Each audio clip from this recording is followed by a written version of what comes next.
This is me with my Papa Hensley in 1979. Knowing my great-grandfather meant knowing a little bit about where I came from.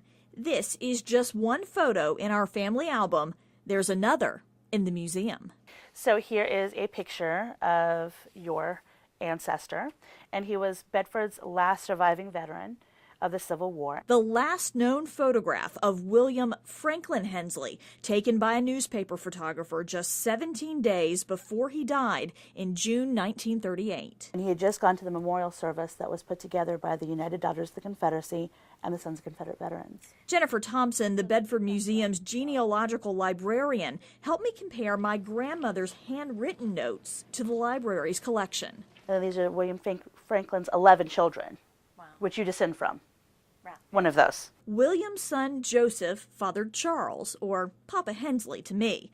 Charles's daughter Christine, my grandma, had just had her 8th birthday when William died. She remembers hearing about her great-grandfather fighting in the Civil War. He was 13 when it started, 17 when it ended, so he was really young when he served. But you got to figure at 13 years old, here in rural Virginia, especially Big Island, Sedalia area, he was probably hunting at age 10. He probably knew how to shoot a gun at age 3.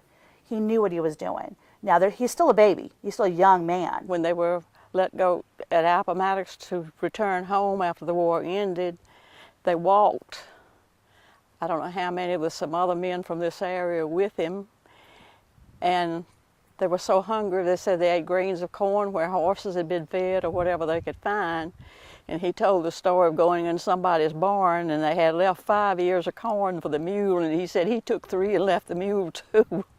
And the shoes were pretty well worn out and everything when he got home too. He was a shoemaker. Perhaps never wanting to be without again, his grandson, David Hensley, tells me William was a cobbler after the war. I remember when I was 6, 7 years old, my granddaddy had this box, and he used it. He kept his tools in it. He took the box from the old home place where he lived as a child with his grandfather.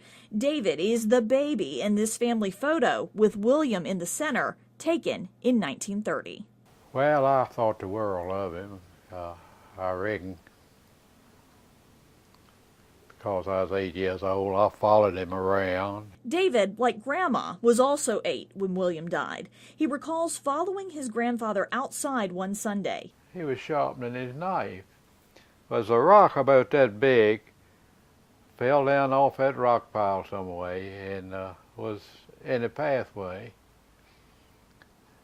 And he fell over it, and he broke some ribs. He took pneumonia, and that was Monday, and the next Sunday he died. I remember standing at the cemetery by the graveside. A firing squad from Company A, 116th Infantry officiated at the grave. That's the Bedford Boys. In 1938. In 1938. Some of the guys that died on June 6th were quite possibly at his honor guard. Wow. That is pretty cool. That is very cool. A sign our nation was indeed reunited. Oh, it makes you think back to what all the men and women of this country have gone through for the freedoms that we have. And it's something to be very thankful for. So stories of William Franklin Hensley aren't just family history. They belong to all of us.